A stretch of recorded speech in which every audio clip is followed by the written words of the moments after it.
morning. Today in the PIO podcast, we have retired Major and PIO Jenell Jones. She's from the Southeast Florida Sheriff's Office.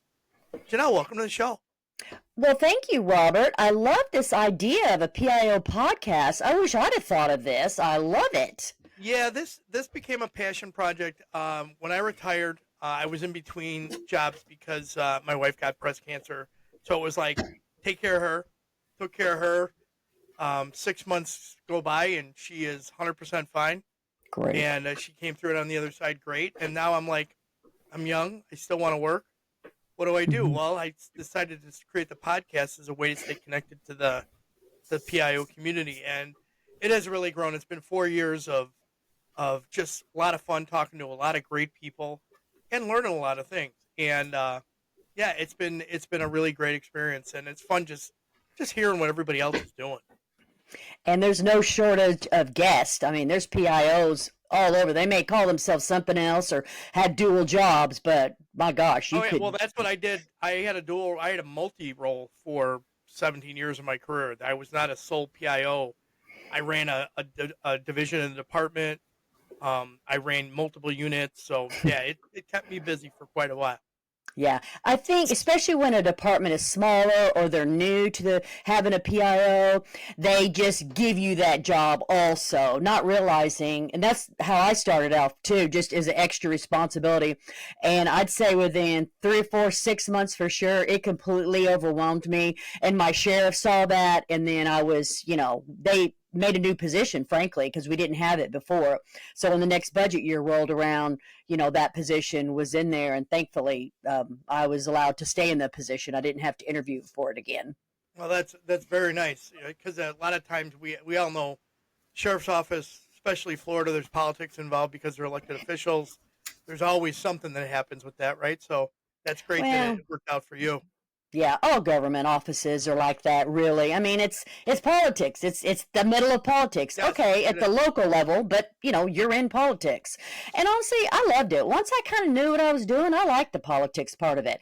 I'm tired now and don't want to deal with it, but I was in it real hard for a lot of years and loved it. So, Jenell, your background, you seem to have a lot of focus on who you are now, because and we'll talk about that now in a few minutes, but let's talk about your background. How did you end up at the sheriff's office? Okay. There's about 10 stories to this, but here's the interesting one. When I was in high school, and they come around, what do you want to be when you grow up? I never said it because I was real shy, but I thought then I'd like to be a cop. And the couple of people, and I mean 1 or 2 people I mentioned it to, were like, you can't be a cop. Look at you. You're 5'1", 100 pounds soaking wet.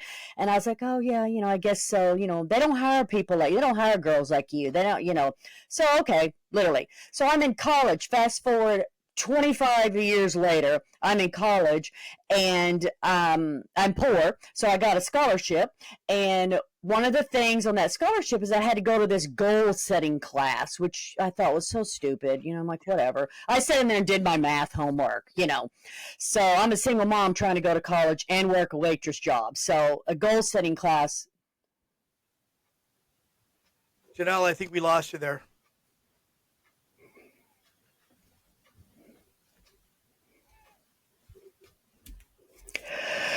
Jenell, we lost the connection. Yep, I know. I saw it. Shoot. Let me start over. Your question, I'll start with. Yeah, please start over. And Okay. I can edit all this, so don't worry about it. As long as I get the upload, I'll be able to edit everything.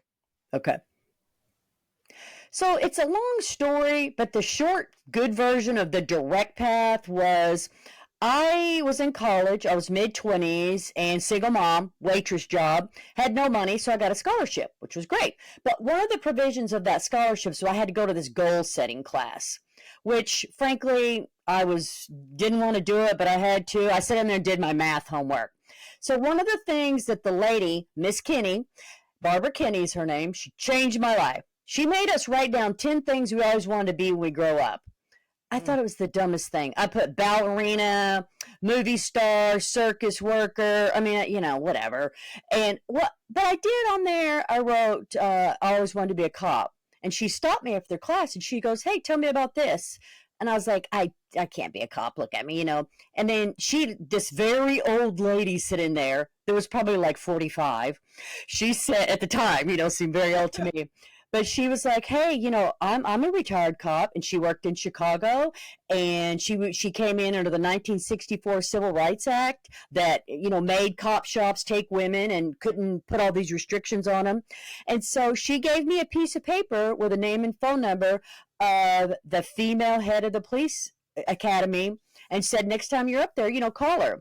I carried that piece of paper around, I don't know, a month. And finally, one day, I'm like, all right, I'll call, whatever, you know. So I went up there to see Lois Gordy, the head of the academy, walked out, signed up for the police academy, going, oh my God, what have I just done? Graduated second in my class and got hired, graduated on a Friday, started work on Monday at the sheriff's office in Southeast Florida. Wow, amazing. So back then, like you said, there were not a whole lot of. How many women were in the sheriff's office at the time? I was the third one. They had two long-term ones. One girl, she became kind of my mentor. She was the sheriff's secretary and bugged him for years and years. So he's like, all right, and they put her straight in child abuse. The other girl was a little stronger, a little tougher, so they let her work midnight road patrol. And, you know, she was there for years and years. She couldn't get off because, I don't know, they thought, you know, it was easier on her. She was in a zone with no activity. I mean, so the sheriff's office could say, we got a girl. We got two girls. Look at them. Here they are. And then I came along. And so how long were you in the sheriff's office working road or whatever you were working before you became PIO? I did 6 years of midnights in a rough neighborhood, you know, a high call for service area, we call it. And that was to run me off. And my sergeant specifically told me, you won't make it here. Let me know. I can pick your keys up to the patrol car at the end of the shift. And I'm like, by God, I dug my heels in then. So I did 6 years that. Then I did 3 years in community policing. And that's where I started doing PIO stuff too, kind of at the end there. And then from there, I went into PIO. Okay. So that's kind of the way a lot of people, like a lot of the officers up here, get involved in it. They start out in community policing. Yeah. They start talking to the public more. They talk to the media. The next thing you know, your chief says, "Oh yeah, you're good with the media. You handle it." You know, right? And right, that's how yeah. it usually ends. Yeah, that's right. how I came into it. So I saw when I was doing my research on you, I saw that you have an IMDb profile. Mm-hmm. And for those of that don't know what an IMDb profile is, it's a movie and television profile for somebody that appeared on TV. You were in an episode of Cops. I was in 7 episodes of Cops, and I have my SAG card. My SAG card may be expired now, but a SAG card is when you've actually spoken a line in a movie or TV show. Okay. I've been on, I mean, I can't remember all of them. I've been on so many TV shows from, you know, Cops was the tip of the iceberg. All kind of forensic shows. I did not go on Oprah, although there were people called me one time, you know, to ask, and I was like begging. Maury Povich called us, a couple of those, and we declined those. We weren't going to get into that. But I wasn't ever on 60 Minutes, which thank God nobody wants to be on 60 Minutes as a cop, because then you're probably got a civil rights violation, and we were never contacted by them. But right. Oh yeah, I've been on Inside Edition. I mean, I can't remember all of them now. So some of your notable things that you had were the not-for-TV prison escape. Yes. You know that. Let's talk about that. That probably was one of the bigger things in my PIO career. And listen, we had serial killers, and we had a guy shoot his mom with a bow and arrow in a trailer. I mean, we had all kind of weird stuff. But that there was a boy, I don't know, he's 20, a young man, rented a helicopter, took 2 lessons, flew the helicopter from like Fort Lauderdale. For people that don't know, by air, that's probably an hour drive, flight, 30, 45-minute flight, landed it inside of a prison. His friend lover jumped in the helicopter. They managed to raise up and just clear the fence and crash. One of the rudders or the feet on a helicopter, I don't know what it's called, clipped the fence, and so the helicopter crashed right on the other side of the fence, and they took off running. And our prison is, of course, in the middle of nowhere. I mean, miles and miles from everywhere, and they took off running. And we had a severe, hard 3-day manhunt for them that involved all of us. And that's the first time I ever lived out of my car as a PIO. And because we were, I was doing BBC at 4 o'clock in the morning, and from all over the world. And so I just stayed in my car. I just literally lived in the back of my patrol car, which it was an unmarked car, but I slept in the back seat and did makeup. And we had our command bus out there. And as the only girl, our command bus had a rule. Shit. Okay. Oh no, you're fine. It'll upload eventually, so I'm pretty sure we got it. It's just that you stuck there. What'll happen is it recorded.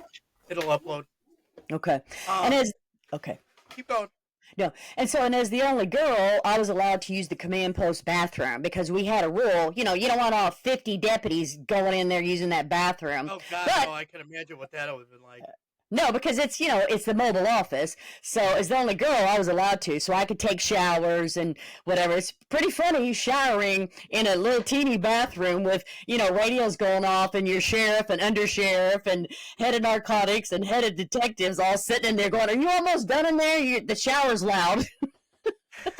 Hey, so what lessons did you learn from that, having to live out of your car for 3 days as a PIO? That is a great question. And I started teaching new PIOs, and I use that example of what they need to have in their trunk. I mean, it's everything from copies of policies in case you have a deputy that doesn't want to talk to you or doesn't this or like this. You can show, here's what your sheriff thinks about this. Here's the exact policy. I had policies on chase, shooting, fighting, all the high-profile policies that I could give to the press in case they needed something from that as well. I had a TV tray so I could make a little desk sitting right there where I was. I had, I'm not kidding, 50 batteries for everything, phone, extra cable hookup. I mean, all that kind of stuff. So I wasn't stuck with a dead battery. Even my camera, I had, 10 batteries for my camera. I had a backup little cheap throwaway camera. Just everything I could think of so that I could work on the side of the road. I had 2 jackets, 2, suit coats, so that if I did an interview, we were doing 6, noon, and 6, 6, noon, and 6 every day, so I could change out the jacket so that I wasn't showing up in the same thing on the newscast. And they liked that, they appreciated that. I had a I had a whiteboard, just a little cutout square poster board so that they, because they need that whiteboard. I had that for them. So, and all that was part of an effort also to build a relationship with the press, that I'm not necessarily on their side, but I'm in the same arena with them. I want to work with you. We're together. I'm not against you. And so I had all these, the things I could do to make their life easy too. They're stuck on the side of the road too, and they are nowhere near prepared. Right, and I'm sure they appreciated the fact that you were able to do a whiteboard. Most PIOs know what a white balance is now. That's pretty common, but I'm sure back then that was not a common thing. No. And a lot of reporters sometimes carry big pieces of paper that they could use for that. So yeah, that probably was very convenient. No. So you were someone that is known in your department for making changes. What changes did you make in the PIO office? Well, first of all, I invented it. I mean, not in the world, but for my department. So, and my sheriff, we had worked together quite a bit. And so he, thank God, was trusting of me. I wrote the policy, so I got to do it how I wanted. I wrote the budget. So that was the first thing I did. I went in and educated all the deputies at road patrol, roll call. Here's the role, here's your role in it, and, here's what the sheriff thinks. Let's go over the policy. And so that kind of helped set the tone. I made sure to introduce myself to all the press and did that. But beyond that, I did stuff like update our website. The sheriff's, and it's hard to believe now, but, back 15 years ago. Let's see, when did I become the PIO? I became the PIO in 1999. Back then, our website, you opened it and it had the sheriff's budget on it. That was 2 years old. So the first thing I did was make us an actual web page. I took the daily calls for service and put them. Hey, Jenell. Yeah. No, hold on. Start over from you became the PIO in 1999. It froze up. I'm not 100% sure that came through. Okay. I think I made a lot of changes. The first thing I did was become the PIO, and I got to write the budget. I got to write the job description. I got to go around and educate detectives and road patrol on what actually the PIO does. I read them the policy. And then beyond that, again, I started trying to make things easier for the press to show them from out the gate, we are holding hands with you. I took our website that was 2 years old, and it's hard to believe now, but back then, our website was, you opened it, it had one page, and it had the sheriff's budget on it, and it was 2 years old. So the first thing I did was create a website. Then I made it so that we had a box at the top of the front page that we could put breaking news. We didn't have Facebook back then, so we put breaking news. Hey, the sheriff is on the side of the road with a double homicide, or whatever it is. You know, I-79 or whatever is closed down because of a crash involving a death. Expect long delays. So that helped the press.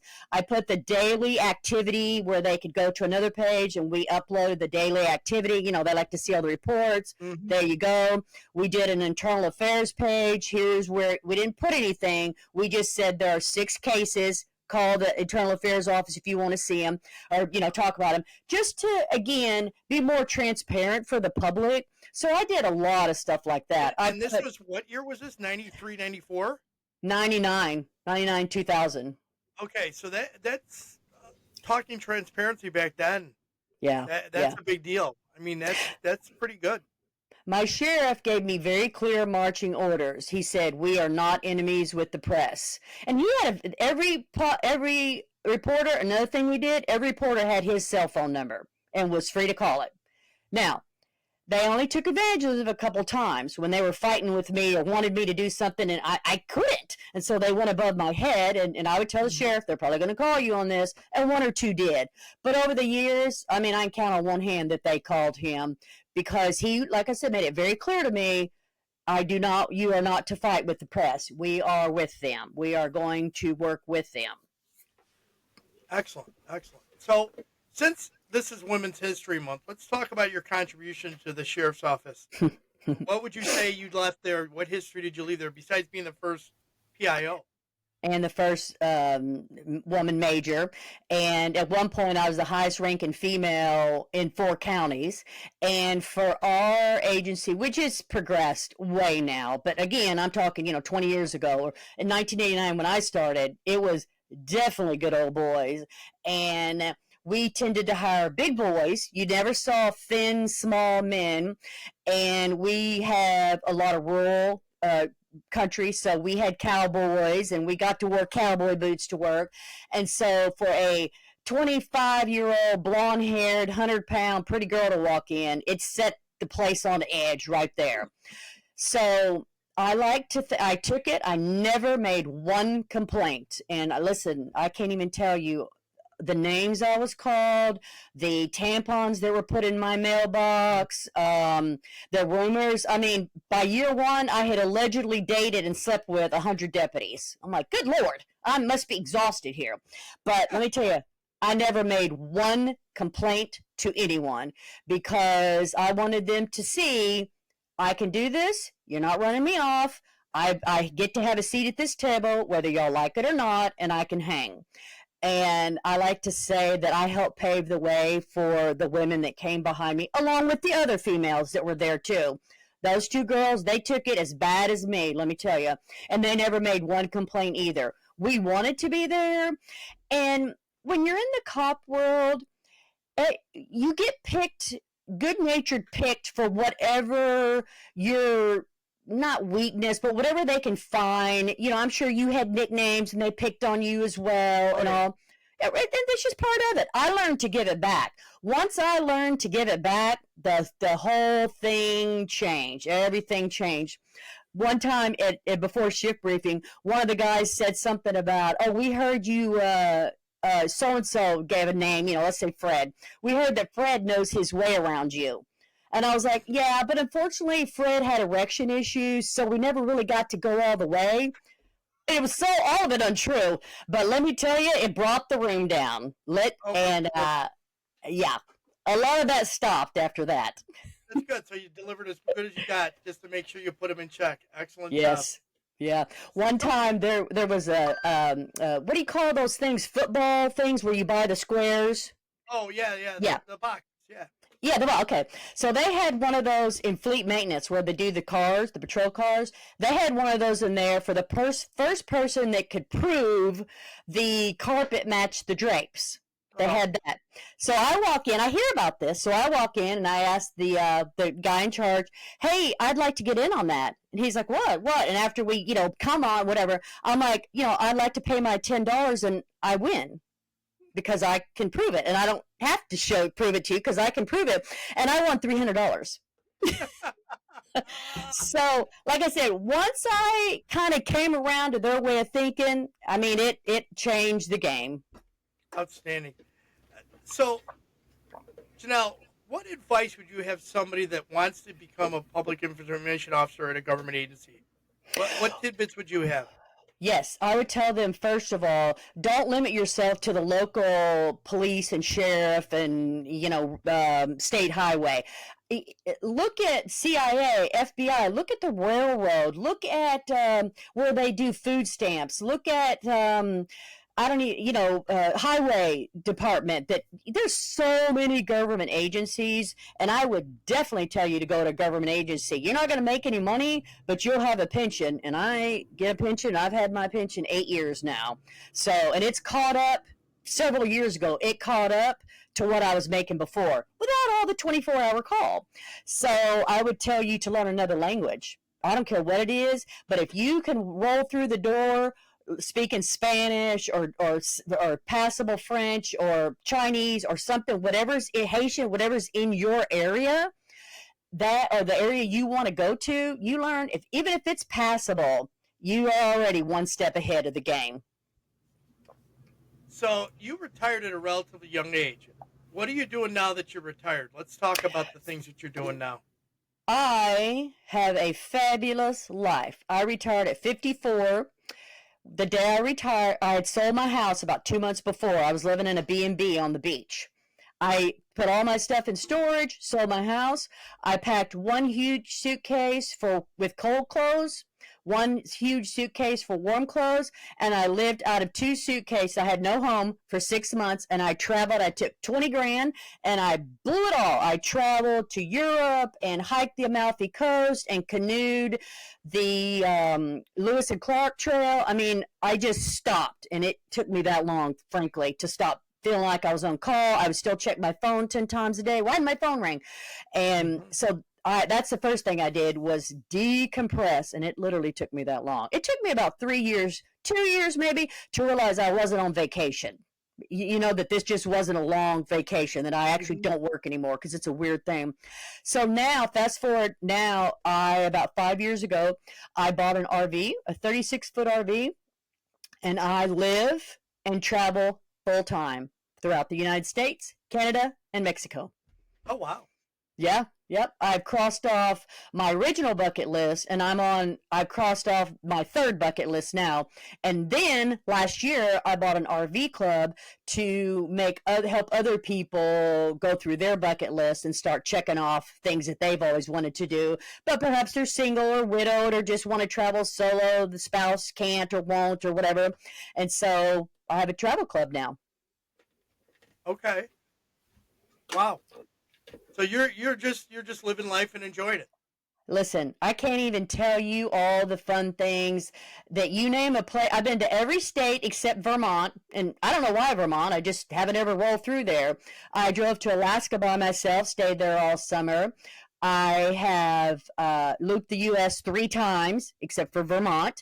I have visited 42. This week I punched 42 out of the 61 national parks. I'll probably never get to all of them because one of them is in Samoa or something like that, and so I'll probably never get that one. But I plan on knocking all of those off as well. I have been face to face with a moose who wouldn't move out of the way of my 45,000-pound RV. This moose wouldn't move, standing in front of the RV, and even came over to look at me eye to eye in my RV.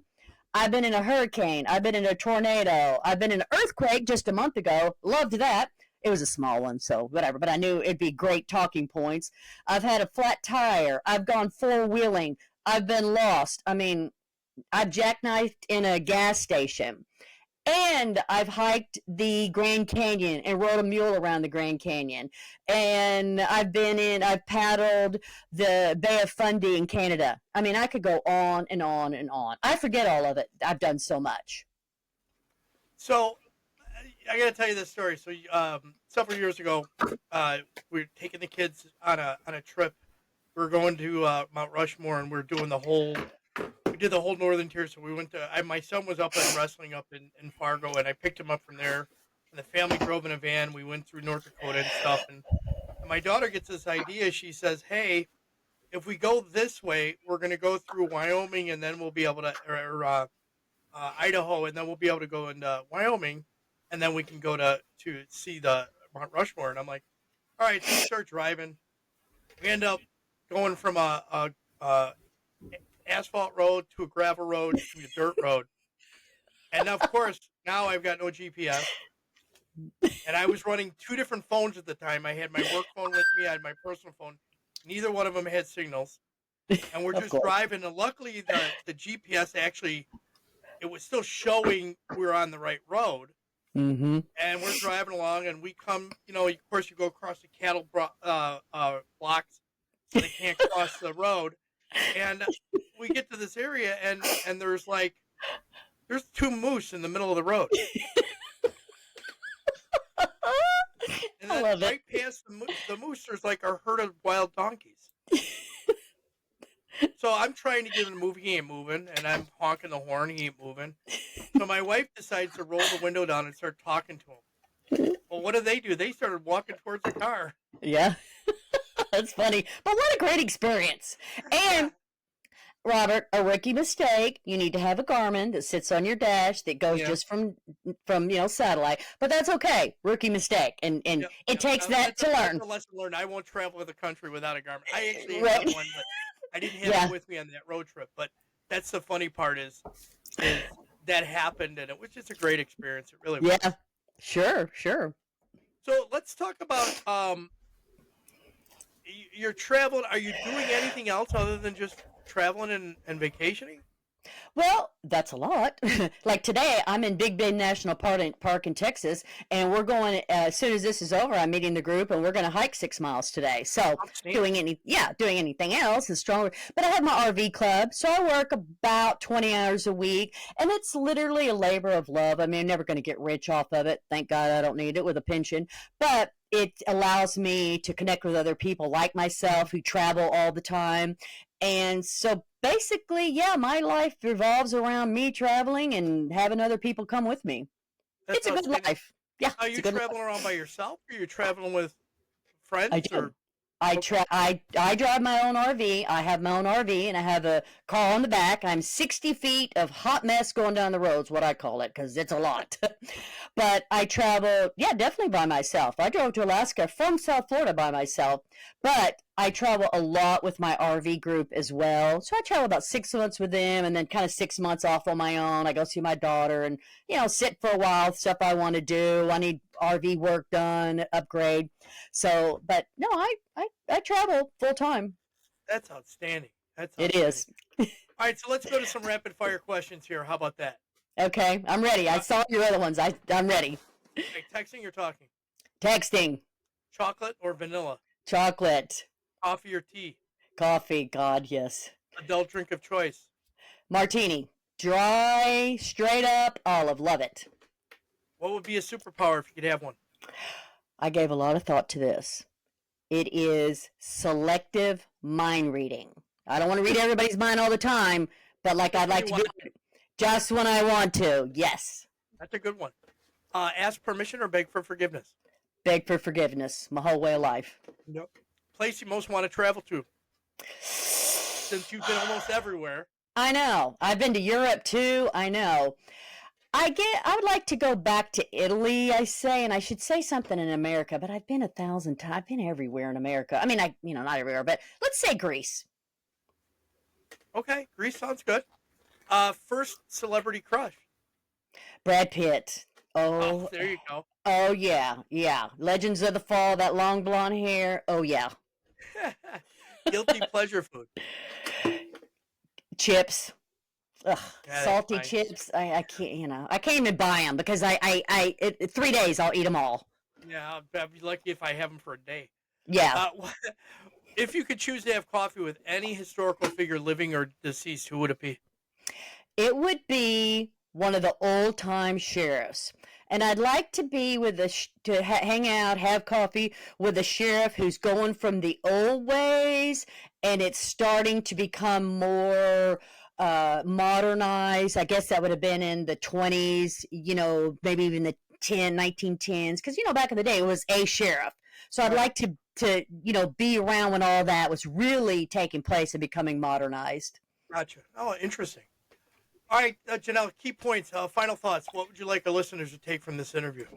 I would like the listeners to, number one, realize that PIO is a hell of a good job. Get in on that. If you can handle a 24-hour call, think on the fly, talk for 10 minutes without saying anything to appease the press, if you can juggle your elected official or your county manager who's under just as much pressure, it's a great job. I've met 3 presidents, and I'm talking like in a little room with 10 people. I've met I've met all kind of movie stars, been in on great things that happened in our county, lived a hell of a life, got a pension from it. So I would definitely encourage people to pursue this career because it's a fabulous career. And then I would definitely tell people in the sheriff and police departments and government agencies, retire already and go live a life. The ones that stay, I've been here 37 years. I heard a saying about a 1-year rookie 20 years. We've all seen those. Right. So go out and have a life. There's so much out here for us to go and see and do. Absolutely. How can people best reach out to you if they want to connect or follow up? I would say go to my website, winsrvclub.com. That's also my email. And you know what, Robert? I can send this to you after, some links and stuff, if you want to put it in the show notes. And but winsrvclub@gmail.com. I'll be happy to answer them. And, whether it's a PIO or somebody wants to know about this lifestyle. I know, and I'm sure you might get a couple people that'll do that. Jenell, thank you very much. Appreciate you being on the show. Thank you, Robert. Much success with the show. I love it. Thank you. Thank you very much. And that was Jenell Jones.